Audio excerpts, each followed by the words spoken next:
और piece party के राष्ट्रीय अध्यक्ष डॉक्टर मोहम्मद अयूब साहब और इस गांव की जनता जनार्दन, ख़ास तौर से माएँ बहनें बेटियां, आज हम लोग इस गांव में आए हैं एक संदेश लेकर, एक विचार लेकर, बल्कि भविष्य का मंथन करने के लिए कि आज हमारे हालात जो हैं कल कैसे बेहतर हो, उज्जवल कैसे हो। आज कोई चुनाव नहीं है, वोट मांगने के लिए नहीं आए, लेकिन जो बार बार वोट दिया गया है उसका हिसाब किताब समझने के लिए आए कि वोट देते हैं, सारे समाज ने वोट दिया है, हमने भी दिया, आपने भी दिया, लेकिन देखा जा रहा है कि कुछ समाज लगातार ऊंचाइयों पर जा रहा है, बाकी लोग वोट तो सब देते हैं। वोट से ही बनता है, बिगड़ता है, देश चलता है, देश के लोगों को इंसाफ मिलता है। लेकिन वजह क्या है कि हमारे समाज को इंसाफ नहीं मिल रहा।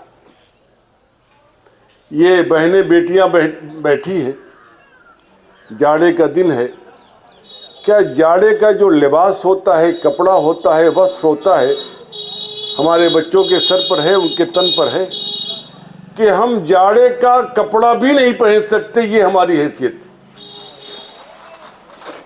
क्या कमी है? ये हालात हमारे कैसे बनते जा रहे हैं? वोट के जमाने में कोई बात नहीं होती, वोट ही से बनता बिगड़ता है। लेकिन बार बार वोट देने के बाद हमारे हिस्से में क्या आया? एक तरफ कुछ पार्टियां हैं जो हिंदू मुसलमान की बात करती है कि सारा समाज हिंदू है, ठीक है, बहुत अच्छी बात है, लेकिन फिर क्या वजह है कि अखिलेश यादव हिंदू हैं, उनके हाथ में अपना झंडा है,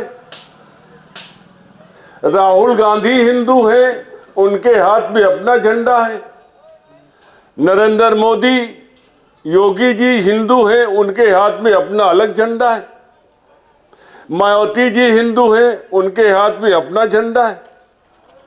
सब हिंदू हैं तो अलग अलग झंडा लेके क्यों आते? देखा गया कि जो लोग अपना झंडा बनाकर, अपनी पार्टी बनाकर राजनीति के मैदान में आते हैं, वही लोग कामयाब होते हैं, उन्हीं के समाज को इंसाफ मिलता है, उन्हीं के समाज को तरक्की मिलती है, उन्हीं का समाज सरकारी नौकरी में होता है। ये हमारा समाज है, मछुआरा समाज है, माझी समाज है, एक बहुत बड़ी आबादी है प्रदेश के अंदर, देश के अंदर। लेकिन किसी भी सरकारी दफ्तर में चले जाओ, मैं यही पूछूं, इस गांव के अंदर आप लोग ईमानदारी से बताओ कि आपके गांव के अंदर मझुआरा समाज बड़ी तादाद में रहता है, कितना आपका बेटा, आपका भाई सिपाही है कोई गांव के अंदर आपका बेटा जो सिपाही है, दरोगा है? देखा भैया, मुहा से तो गाँव भर टीका लगता है, मुआ से। यही बात है ना। बैठ जाइए, बैठ जाइए, बैठ जाइए, बैठ जाइए, बैठ जाइए, बैठ जाइए, अभी वही बताया जाएगा। बैठिए बैठिए, बैठ जाइए, उसी की बात कर रहा हूँ। वही बात करने के लिए कि अभी मंथन करो, समय दीजिए, अभी हम लोग मंथन करें कि आखिर देश आजाद हो गया, 80 साल होने को है, सारा समाज सिपाही दरोगा बनता है वोट लेने देने के बाद, हमारे बच्चे, हमारे लोग मजदूर बन रहे हैं। वही वोट लिया अखिलेश यादव ने, तो अखिलेश यादव का समाज हर थाने में सिपाही बन करके खड़ा है। वही वोट लिया मायावती ने, उनका समाज सिपाही दरोगा बन करके खड़ा है। वही वोट लिया आज मोदी जी ने, योगी जी ने, उनका समाज सिपाही दरोगा बना हुआ है। लेकिन हमने वोट दिया लिया तो क्यों नहीं मिल रहा है? यही मंथन करना है, हमें सोचना है। अब वो जमाना खत्म हो गया कि कोई आया कहा और चल दिया हमने।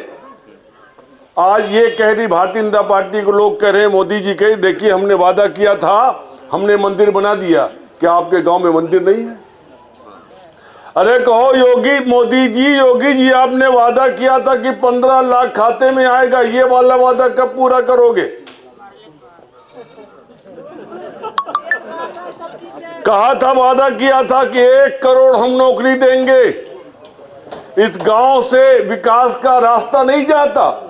इस गांव के लोगों ने वोट नहीं दिया था, इस समाज के लोगों ने वोट नहीं दिया था। फिर क्या वजह है? फिर क्या है? सोचो न, मंथन करो ना, मंथन करो। मैं अभी जा रहा था बस में, रोडवेज में, तो बैठ गया, तो एक लड़की आई, पूछा कि सर आपको कहाँ जाना है? हमने पूछा तुमसे मतलब? कह रहा नहीं सर मैं कंडक्टर हूँ। हमको अच्छा, तो नाम क्या है? कहा कि सुधा यादव।